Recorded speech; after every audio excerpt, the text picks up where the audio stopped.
quiero que todos los que tengan fuerza todavía digan conmigo: al fin libre. Dilo creyéndolo: al fin libre. Vamos, eso de ensayo estuvo fantástico, pero yo quiero que lo digan todos fuerte. Vamos, al fin libre. En este día quiero hablar acerca de ser libres de nuestros impulsos, de ser libres de nuestras tendencias. El Espíritu Santo puso esto en mi corazón. Hay muchos cristianos que han dejado de creer en la libertad de Cristo ahora, en este tiempo. Hay muchos cristianos que creen en el cielo. ¿Cuántos creen en el cielo? ¿En la vida eterna? ¿Cuántos creen que Cristo un día lo veremos cara a cara y estaremos con Él para siempre?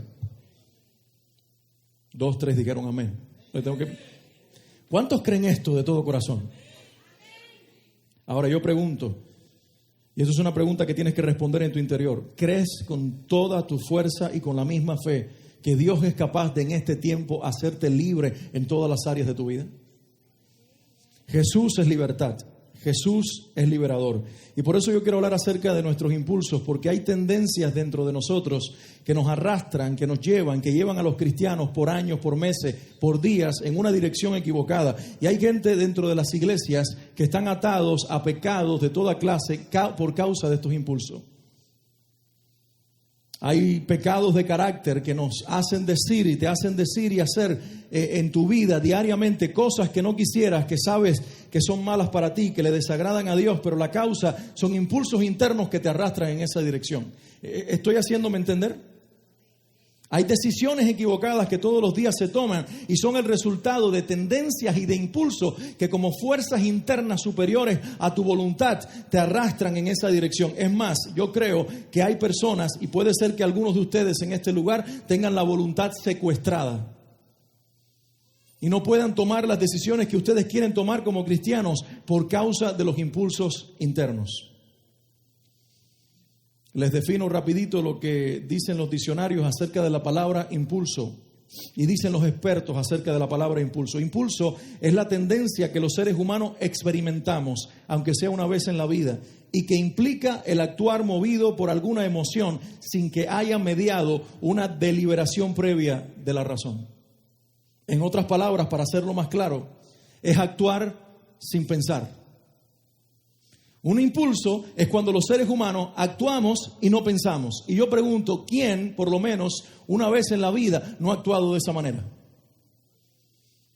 Pasas por la Miller Drive, cerca del Palacio de los Jugos, hueles el olor a lechón, te acercas, sabes que no puedes comer el chicharrón que venden ahí porque tienes el colesterol alto, pero no lo piensas, te lo comes, te embarras de grasa, te tupes las venas y te mueres.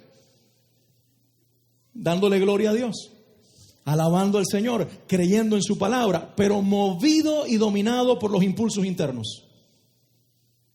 No tienes el control de buscar la información correcta que te bendice y que es buena para ti en una computadora, sino que vas al mismo sitio que te destruye tu sexualidad y que te destruye tu alma y que te destruye tu conducta, porque por impulsos internos actúas vez tras vez. Le dices a tu esposa, a tu esposo, a tus hijos lo que no siente tu corazón, pero sale de tus labios como si fuera lo que realmente creyeras de ellos y quisieras decirle, y todo por impulsos, por tendencias, por actuar sin razón o sin mediación de la razón o de la mente. Y muchos lo han hecho una y otra vez, y por eso se han vuelto hasta sarcásticos a la hora de hablar de la libertad y han comenzado a dejar de creer en lo que Dios puede hacer, porque sabemos que Él lo puede hacer mañana, que Él nos va a llevar al cielo, esperamos su venida, pero en esta tierra somos humanos y la carne es débil. Pero mi Biblia dice en 2 Corintios capítulo 5, versículo 17, que de modo que si alguno está en Cristo, nueva criatura es. Las cosas viejas pasaron y aquí todas son hechas nuevas. Hay una nueva naturaleza, hay una nueva identidad, hay una nueva persona que fue diseñada en el cielo y que fue manifestada por Jesús. Y también la Biblia dice, Isaías capítulo 61, versículo 1, lo dijimos en esta mañana en el culto, y una vez más tengo que decirlo y leerlo con ustedes. El Espíritu del Señor está sobre mí. Si lo podemos poner ahí en pantallas. Y quiero que ustedes lo lean conmigo en altavoz. El Espíritu del Señor está sobre mí, porque me ungió Jehová. Me ha enviado a predicar buenas nuevas a los abatidos, a vendar a los quebrantados de corazón, a publicar libertad a los cautivos y a los presos apertura de la cárcel. Yo creo en este versículo. Yo creo en esta declaración que profetizó Isaías 750 años antes de que Jesucristo naciera y hablaba de él. Yo creo que el ungido en este pasaje que acabamos de leer se llama Jesucristo. Y yo creo que ese ungido vive dentro de nosotros y es nuestro libertador. Por lo tanto, tú como hijo de Dios no debes vivir esclavizado por ninguna tendencia que te arrastre una y otra vez al error y que te convierta en esclavo de ella, porque en ti vive el que es libertador, en ti está la libertad y tú tienes la autoridad en su nombre para vivir esa libertad. Alguien tiene que decir amén a eso. Yo quiero usar un ejemplo de la Biblia que todos conocemos. Alguien muy famoso en las páginas de la Biblia, no voy a leer el pasaje, sino solamente mencionar las historias relacionadas acerca de este hombre. Su nombre es Moisés. Lo has escuchado, ¿verdad?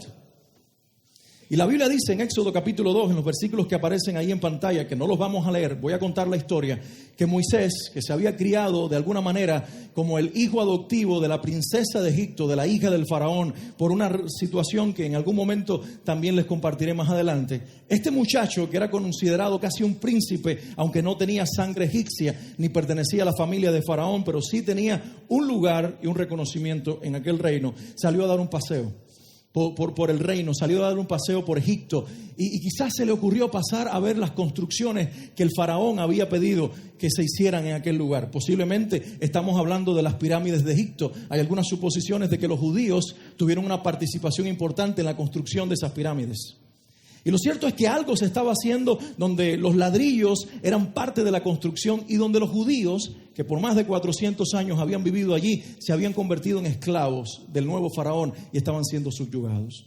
Moisés era reconocido en palacio como el hijo adoptivo de la princesa, era como reconocido en palacio como familia del faraón, pero era un judío en su sangre y en su descendencia. Así que cuando salió y miró aquellas construcciones y se fijó en un capataz, en uno de los hombres que de Egipto, del imperio, era encargado de darle órdenes a los judíos para construir, se dio cuenta que este capataz estaba golpeando casi hasta dejarlo muerto a uno de los judíos. Y en ese momento, un impulso dentro de él, una ira inmensa lo poseyó y él fue a donde estaba el egipcio y de alguna manera, no sé si llevaba un arma en sus manos o con sus propias manos, le quitó la vida al egipcio y lo mató. Sí, Moisés. Ese hombre grande que nosotros le vemos en la Biblia, al que Dios llamó para que partiera el mar en dos y liberara al pueblo de Israel, el que escribió los 5 primeros libros de nuestras Biblias, fue un asesino. Mató a alguien porque la ira lo consumió y porque actuó sin pensar, sino que actuó por impulso. Mató al hombre, el hombre fue tapado en la arena del desierto, todo aparentemente había terminado, pero al siguiente día Moisés volvió a caminar cerca del lugar y esta vez peleaban 2 hombres. 2 judíos. Y se acercó para servir de mediador y uno de los 2 judíos se viró y le dice: ¿qué vas a hacer? ¿Me vas a asesinar como lo hiciste ayer con el egipcio?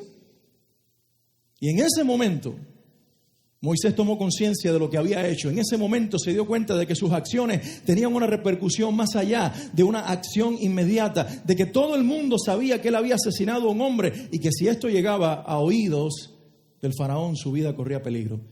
Sabemos la historia, sabemos que Moisés huyó, se internó en el desierto, vivió 40 años, se casó con la hija de un sacerdote de Madián y finalmente retornó a Egipto bajo el poder de Dios para liberar a una nación. Pero lo que lo llevó inicialmente al desierto fue un impulso. Fue una acción donde la razón no me dio, fue dominado por la ira y por ese poder destructivo que tienen sentimientos que convirtiéndose en incontrolables nos pueden llevar en la dirección equivocada. Pero la Biblia nos muestra que hay algunas cosas interesantes en la vida de Moisés, de por qué estas cosas sucedieron. Y yo voy a mencionar 3 características en la vida de Moisés que van a aparecer en pantalla, de por qué este hombre actuó por impulso. Y quizás así nos suceda a nosotros. En primer lugar, es una cuestión de herencia familiar. Digan todos conmigo, herencia familiar. Todos venimos de una familia, todos tuvimos un abuelo. Todos tuvimos un abuelo, por eso en Cuba decían jocosamente cuando alguien se hacía el más blanco que nadie y rechazaba a los que tienen la piel oscura, pues le decían: ¿y tu abuelo dónde está? Como diciéndole, todo aquí en este país está mezclado, así que alguien debe tener, por muy blanco que sea, algún descendiente que haya sido tal vez ese color. Lo cierto es que todos tenemos una herencia familiar. Digan conmigo, herencia familiar. La Biblia dice en Éxodo capítulo 2, versículo 1, que Moisés descendía de Leví. Leví. ¿Les parece conocido este nombre? Leví. Leví era uno de los 12 hijos de Jacob, uno de los patriarcas de Israel. Leví forma una de las tribus que más tarde se convierte en la tribu de los levitas, porque Aarón, el hermano de Moisés, era levita también, entonces se creó una casta sacerdotal de esta gente. Cuando pensamos en sacerdote, pensamos en gente muy santa, en gente muy buena, en gente muy mansa. ¿No les parece a ustedes? Pero para nada que ver con Leví. Leví y su hermano Simeón fueron los más violentos de los 12 hijos que tuvo Jacob. En una ocasión, cuando estaban cerca de un pueblo en Siquem, el príncipe de aquel pueblo se enamoró de la hermana de ellos y tuvo relaciones sexuales con ella, con Dina. Cuando se enteraron los 12 hijos de Jacob y Jacob pusieron el grito en el cielo, pero finalmente el muchacho vino y dijo, yo la amo y quiero hacerme responsable de esta mujer. Y Jacob accedió. Pero sus hijos lo llamaron aparte y Leví y Simeón propusieron que todos aquellos hombres del pueblo, incluyendo al príncipe y a su papá, tenían que circuncidarse porque ellos como judíos estaban circuncidados y nadie se casaría ni se emparentaría con su hermana sin estar circuncidado. Jacob, que era un hombre astuto, no se dio cuenta que sus hijos eran más astutos que él y les dijo que sí.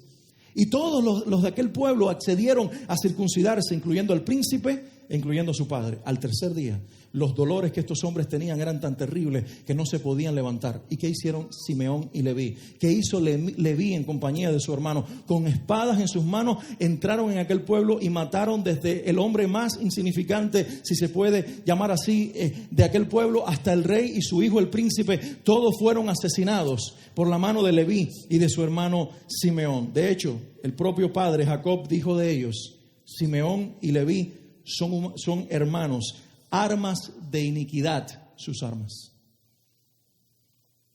De ahí venía Moisés. Con razón este muchacho ve a un egipcio golpeando a otro judío y él, en lugar de pensar, actúa por los impulsos internos y lo asesina. Esto es una verdad bíblica. Éxodo capítulo 20 dice que la maldad de los padres sería visitada sobre los hijos hasta la tercera y la cuarta generación. La genética moderna dice que los hijos nuestros tienen más de los abuelos que de nosotros. Lo que esto dice es que la genética familiar traspasa no solamente el color de los ojos, de la piel y la fisonomía, sino también los aspectos internos del alma y de la conducta se imprimen en la genética. Y hay científicos que hablan inclusive de memoria genética. De que en nuestros genes tenemos una impresión, una información que se convierte en memorias. Quizás le están dando la razón a Dios. Le están dando la razón a Éxodo 20. Le están dando la razón a la palabra de Dios que dice que nosotros no solamente pecamos por nuestras acciones, sino que en Adán, dice Romanos 5, todos pecamos, estableciendo una cadena de maldad y de decisiones equivocadas que viene desde el primer hombre. Muchas de tus decisiones de hoy y muchos de tus impulsos de hoy son el resultado de lo que hemos heredado y está dentro de nosotros. Pero la Biblia dice en Gálatas capítulo 3 que Cristo vino a quebrar la maldición de la ley. Que Cristo vino a deshacer lo que fue una herencia familiar y lo que son tendencias en las familias.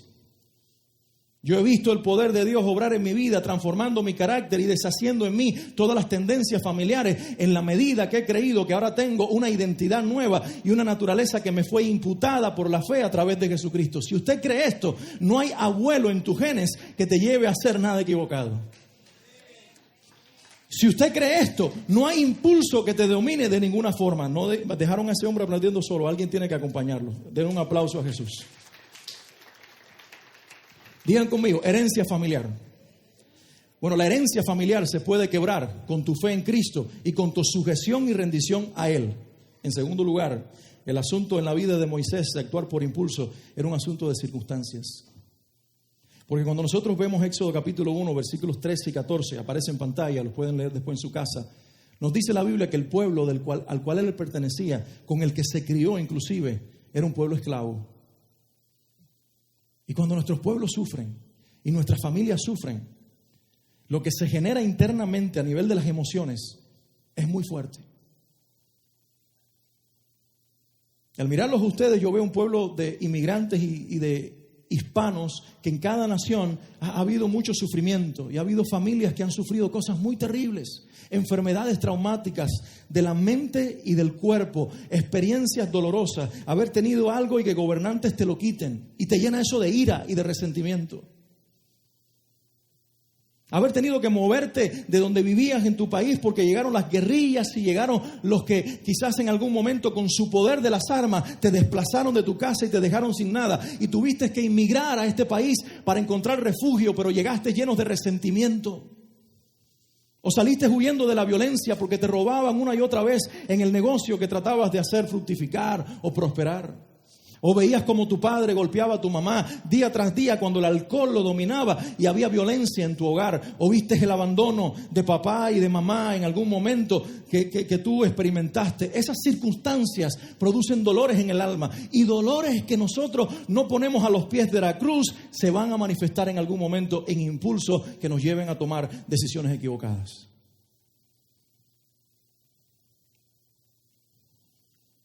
Quizás muchos de ustedes han oído hablar de las historias de esos hombres que violan multitudes de mujeres, pero en la mayoría de los casos te encuentras con hijos abandonados que recurren a la pornografía y a otras desviaciones sexuales como recurso para evadir el mundo en el que viven y terminan siendo reos de Satanás a través de perversiones terribles que destruyen vidas de seres humanos. Es un asunto de circunstancias también. Digan conmigo, circunstancias. Pero puedo decirte en este día que Jesús tiene el poder también de quebrar las circunstancias que te marcaron hasta el día de hoy y hacer todas las cosas nuevas. Y darte un presente que sea la base para establecer un futuro y un pasado perdonado y un pasado que sea reconciliado con su sangre. ¿Alguien puede decir amén?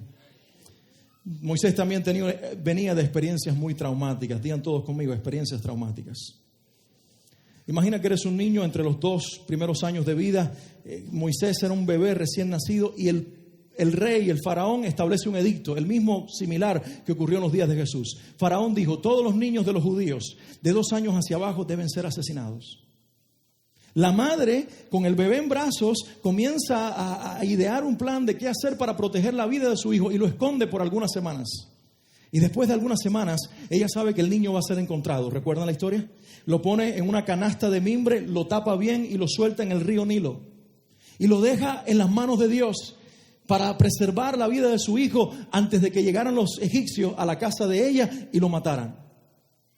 Pero entonces la canasta fue llevada sobrenaturalmente, porque nada ocurre por casualidad, justo hasta la orilla donde en ese momento tomaba un baño la hija de Faraón. ¿Recuerdan la historia? Ella le pidió a una de las siervas que abriera la canasta y cuando ella abrió la canasta, allá adentro había un bebé llorando. La muchacha se lo alcanza a la princesa y cuando lo toma en brazos, ella dice, este es uno de los niños de los judíos, pero voy a salvar su vida, lo voy a declarar mi hijo. Solamente necesito que me busquen una nodriza, una nani, que me cuide a este niño. Y entonces la hermana que estaba cerca de Moisés viene y le dice a la sierva del faraón, yo conozco una mujer de los judíos que puede criarlo. Y ella habla de su mamá y la mandan a buscar y le dicen, aquí está tu hijo. Aquí está este niño, es mío, lo adopto, lo tomé de las aguas, se llama Moisés. El nombre Moisés significa sacado de las aguas. Y se lo entregan a Jocabet y le dicen, toma, este es tu hijo. Y ella comienza a cuidar a su hijo como si fuera una nana, cuando en realidad era la madre biológica. ¿Te imaginas las cosas que tuvo que escuchar Moisés? Su madre le contó esta historia. Su madre le dijo, yo no soy la que te cuida, yo no soy tu nana, yo soy tu madre biológica, pero tengo que aparentar ser tu nodriza y que ella es tu mamá para que tú sigas vivo. Eso produce resentimiento. Porque ahora tú perteneces a una familia y estás en un palacio y la Biblia dice que en determinado momento de la vida de Moisés, ella lo llevó a la princesa y le dijo, aquí está el niño, y él vivió el resto de su crecimiento hasta ser un adulto dentro del palacio de Faraón. Perteneces a un pueblo, perteneces a una familia y te arrancaron de ella y te pusieron en otra familia por circunstancias que tú no diseñaste, y eso produce a veces dolores muy fuertes. Por eso este hombre sale y mata a un egipcio, porque ahí brota todo el resentimiento que tenía hacia esa nación que había subyugado y esclavizado a su familia y lo había separado a él en vínculos familiares de los suyos. ¿A cuántos les ha pasado así? Yo tengo un familiar, tengo un primo que hasta el día de hoy está enfermo psiquiátricamente. Él es el segundo de 3 hermanos y cuando su hermano, el tercero, nació, una de sus tías, hermana de mi padre, que no había tenido hijos hasta ese momento, le dijo a su mamá, que es mi tía también, permíteme llevarme el niño. Yo te ayudo a criarlo mientras tú te encargas del mayor y el más pequeño. Y déjamelo a él porque yo lo quiero tanto y es tan especial. Y mi tía le dijo, sí, llévatelo. Y ella lo tomó y se lo llevó. Y ella comenzó a cuidarlo en otra ciudad, en otro lugar, lejos de su casa, lejos de su familia. Y un día, de una manera que inesperada, esta tía que nunca había tenido hijos quedó embarazada. Y le nació el primer hijo. Y bueno, ahora se le hacía un poco fuerte cuidar al sobrino y al niño, pero de todas maneras lo dejó allí. Y después volvió a quedar embarazada y tuvo un segundo hijo. Y entonces dijo, ya mi sobrino no puede quedar en casa. Y llamó a su mamá y le dijo, te lo envío de regreso. Y lo envió de regreso. Y resulta que cuando el niño llegó, él más tarde confesó en su adultez que ya no pertenecía a aquella casa. Sabía que era de allí, pero a la vez quería regresar a la casa de su tía. Y se encontraba entre 2 aguas, porque se sintió desarraigado de su casa paterna el día que lo regalaron prácticamente. Y se sintió también desarraigado de su casa adoptiva cuando lo devolvieron a la casa a la que pertenecía. Y esto generó un trauma. Y un día a los 30 años en una cena familiar, él salió completamente rapado diciendo locuras como que la esposa de su hermano, el más pequeño, coincidentemente, les había envenenado a todos la comida. Y ese día supieron de que él estaba enfermo de esquizofrenia. Su mente se dañó. Su corazón se dañó. Y lo más triste es que la familia creyó lo que el psiquiatra les dijo cuando en algún momento le dijeron que había un primo, que era yo, que me acercaba a orar con él y a leer la Biblia. Le dijeron que lo alejaran de mí porque en realidad yo le podía hacer daño con la palabra de Dios. Hay mucha gente traumada en este mundo. Hay mucha gente marcada por circunstancias y por experiencias. Pero ¿nos vamos a quedar ahí el resto de nuestras vidas? Moisés fue un hombre lleno de ira y por ira actuó, por impulsos que no le permitieron pensar, tomó decisiones equivocadas. Sin embargo, miren qué curioso lo que dice Números 12:3 acerca de Moisés. Dice, y aquel varón Moisés, ¿cómo dice ahí la Biblia? Era muy manso, más que todos los hombres que había sobre la tierra. Yo tengo que leer esto esta vez porque aquí se equivocó. Es que fue Moisés el que escribió esta historia. Pero es el mismo que dice que él mató con sus propias manos a un egipcio lleno de ira. Y aquí dice, y aquel varón Moisés era muy manso, más que todos los hombres que había sobre la tierra. ¿Cómo es posible que a esta altura de la vida, según el relato de Números 12:3, convertido en el líder de Israel, el hombre iracundo que actuaba por impulso, sea manso? ¿Cómo es posible que un ser humano sea transformado tan poderosamente? Todo ocurre cuando tú tienes un encuentro con la presencia transformadora de Dios. Moisés estaba en el desierto y lo primero que ardió delante de él fue una zarza. Y la zarza no se consumía y cuando se acerca, la voz le habla detrás de la zarza y le dice, quítate el calzado de tus pies porque la tierra en la que estás es santa. ¿Y tú quién eres? Yo soy el que soy y en mi nombre irás y libertarás a esta nación. Moisés no cree y le dice Dios, toma tu vara y echa a la tierra y se convertirá en una serpiente. Y la tira y se convierte en una serpiente. Y Dios le dice, tómala. Y me imagino a Moisés con miedo, la toma y se convierte en vara. Pon tu mano dentro de tu ropa y verás cuando la saques lo que suceda. Y la mano estaba leprosa, vuélvela a poner y se sanó. Y Dios le dice, así soy yo, en mi nombre y en mi poder irás y libertarás a mi nación. Y Moisés va y libera a la nación. Pero cuando saca a la nación al desierto por liderar ese pueblo de dura cerviz y cabezón, Moisés le dice a Dios, yo quiero conocerte cara a cara. ¿Recuerdas la historia? Yo quiero verte como nadie te ha visto. Y Dios le dice, nadie me ha visto jamás. Todo el que me ha visto ha muerto. Pero ya que tú me lo pides con tanta insistencia y eres mi amigo, sube al monte, escóndete detrás de la peña y cuando yo esté pasando mirarás mis espaldas, pero no mires mi rostro para que no mueras. Dios iba a manifestar su gloria por primera vez a un ser humano. Jamás le había dejado ver su rostro a nadie. No se lo reveló a Abraham, no se lo reveló a Jacob, no se lo reveló a ninguno de ellos. Siempre aparecía detrás de una nube o detrás de una luz resplandeciente. Moisés sería el primero en ver el rostro de Dios. Y ahí está detrás de la roca. Y cuando Dios pasa y entonces Él mira sus espaldas. ¿Y cuántos de ustedes pueden decir que eso es glorioso? ¿Quiénes quisieran tener una experiencia así? Pero lo más glorioso no fue lo que vio. Lo más glorioso fue lo que escuchó. Porque cuando Dios pasa, ¿saben lo que Dios estaba diciendo? Yo soy Jehová, grande y temible, lento para la ira y grande en misericordia. lento para la ira y grande en misericordia. ¿Cuál era el problema de Moisés? El problema de Moisés era la ira, pero Dios le está diciendo, ahora tú estás en la presencia del que te poseyó y te tomó y te convirtió en suyo para siempre. Tú eres iracundo, tú actúas por impulso, pero vas a ser transformado porque ahora está en ti el que es lento para la ira y es grande en misericordia. Todas nuestras bajezas humanas y nuestros impulsos son cortados en la presencia de Dios y en el caminar de intimidad con el Señor Jesucristo. Isaías ve el trono de Dios y ahí ve a Dios en su grandeza y los ángeles cantan santo, santo, santo. E Isaías dice, ay de mí que me muero. Su ser, dice el hebreo, que se consumía dentro de él ante la grandeza de Dios. Y dice esta declaración, soy hombre de labios inmundos. Cuando Dios escucha esto, le dice al ángel, toma un carbón encendido, vuela hacia él y toca sus labios. El ángel voló, tocó los labios y el Señor le dice, ahora ve y dile a la nación este mensaje. Lo que le está diciendo es, tú llegaste con labios inmundos, tú perteneces a un pueblo pecador, pero por causa de estar en la presencia del Dios que lo transforma todo, ahora regresas al mismo pueblo pecador, con labios santificados y con una vida transformada, porque eso sucede cuando el hombre carnal, el hombre común y corriente, el hombre dominado por impulsos, se rinde definitivamente al Señor Jesucristo. Tú no puedes terminar ese vicio con las drogas en tu vida, tú no puedes terminar el vicio, la adicción a la pornografía, tú no puedes controlar tu carácter y tus declaraciones que hieren a las personas alrededor tuya, tú no puedes controlar las emociones tóxicas que destruyen relaciones en tu vida, como la ira, el enojo desmedido y otros. Yo te digo, lo que tú no puedes hacer en la presencia de Dios será cortado para siempre. Pero tienes que creerlo. Yo no creo que alguien que crea esto lo va a aplaudir de esa manera, sino que va a decir un amén más fuerte.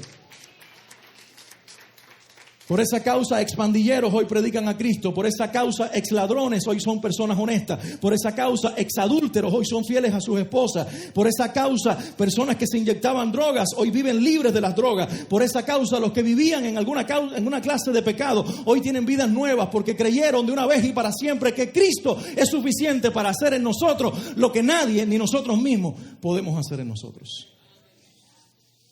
Mateo 11:29 dice, pónganse mi yugo, déjenme enseñarles, porque yo soy humilde y tierno de corazón y encontrarán descanso para el alma.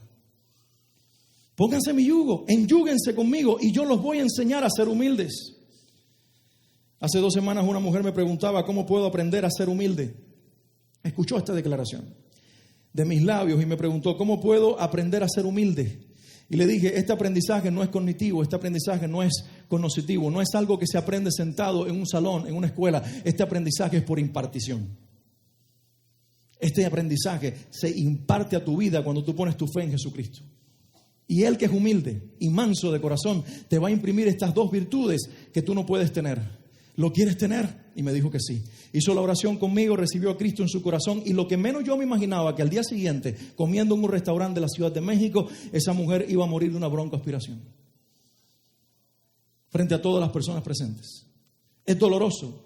Pero nuestras vidas son transitorias, nuestras vidas se pueden terminar en cualquier momento. Y si nosotros no resolvemos nuestros asuntos de orgullo, nuestros asuntos de pecado, nuestros impulsos aquí y ahora, en este instante, será demasiado tarde el minuto siguiente. Es momento de dejar que el Señor penetre con su mansedumbre, con su humildad y con su poder y cambie todas las cosas. Por algo dice la palabra en Gálatas capítulo 5 que la mansedumbre no es un fruto de la carne, es un fruto del Espíritu. Es algo que imprime e imparte a nosotros el Espíritu Santo en la nueva naturaleza de fe.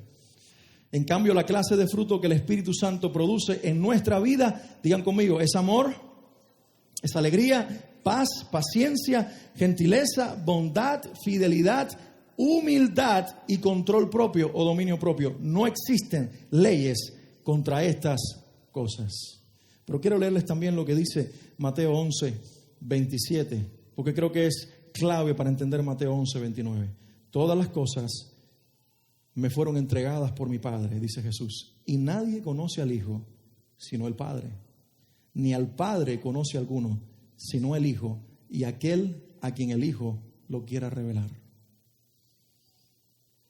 El Dios que de alguna forma permanece en secreto se reveló en Jesucristo. Y a través de Él se reveló nuestras vidas. Y cuando tú tienes un encuentro con Dios a través de Jesús, algo diferente tiene que ocurrir dentro de ti. Tenemos cristianos que todos los días se esconden en sus luchas, en sus pecados, que todos los días tratan de ocultar detrás de una apariencia religiosa que todo está bien en sus vidas, pero sufren en lo secreto porque son víctimas de un vicio, de una conducta pecaminosa, de una tendencia que los impulsa a hacer las cosas más allá de lo que creen y de lo que desean. Y me pregunto, ¿por qué? ¿Por qué? Y he entendido que todo se debe a que en algún momento aprendimos algo que quizás impregnó la religión en nuestra mente, que se trata de nosotros y que tenemos que pelear en nuestras fuerzas para terminar con nuestras luchas. Y que se trata de nosotros quebrar el poder de la maldad que está ahí, los impulsos y de las herencias familiares. Yo quiero decirte algo. Nadie puede librarse a sí mismo. Jesús dice en Mateo 8:17, Juan 8:17, disculpen. En Juan 8:17 dice estas palabras: si el Hijo no los libertare, o si el Hijo los libertare, seréis verdaderamente libres. La libertad no se encuentra en una terapia psicológica. No es la pastilla que te recetó un psiquiatra. Porque eso te deja ahí adormecido, viviendo como un autómata o un robot por el resto de tu vida, dependiente de las pastillas para dormir o para vivir, o dependiente de las terapias de una persona que simplemente te dice, acéptate como eres y que los demás te acepten tal cual. Pero Jesús te dice, no te aceptes como eres, porque te está haciendo daño y le está haciendo daño a tu familia y le está haciendo daño a tu vida. No te aceptes como eres, por el contrario, pon tu vida en mis manos. Créeme que en la rendición a mí se van a quebrar muchas cosas y van a terminar para siempre. Iglesia, es momento de ser valientes, es momento de ponernos de pie, es momento de decir, esto ya no continúa en mi vida. Si he arrastrado durante años un vicio, una tendencia, una conducta, este es el momento para que se quiebre. Jesús lo puede hacer. Jesús lo puede hacer. Pablo lo entendió muy claro y por eso dijo, ¿quién me quitará este cuerpo de muerte? Y digo, doy gracias a Dios por el Señor Jesucristo. Ora en el momento de mayor enojo y de ira, antes de soltar las palabras hirientes, dile, Señor, estoy enojado y no puedo controlar esta ira, pero tu Espíritu en mí tiene el poder para manifestar la mansedumbre que es el fruto de tu presencia en mi vida. Él lo va a hacer sobrenaturalmente. Cuando vayas a mirar a la mujer ajena o querer involucrarte en una relación adúltera, clama al cielo y dile, Señor, no lo puedo hacer, soy tu hijo, mi carne me lleva en una dirección impulsiva, pero tu gracia y tu poder me llevarán a la santidad. Seré un hombre, una mujer fiel. Cumpliré lo que Dios ha prometido para mí. Alguien tiene que decir amén a eso.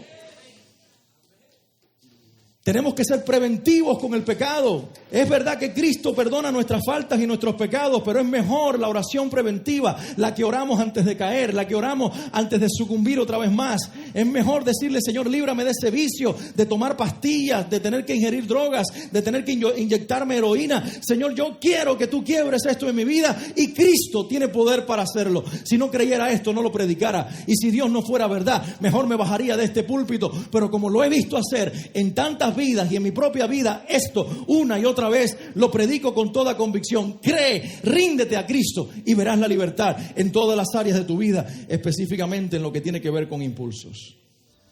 Ponte de pie, hermano.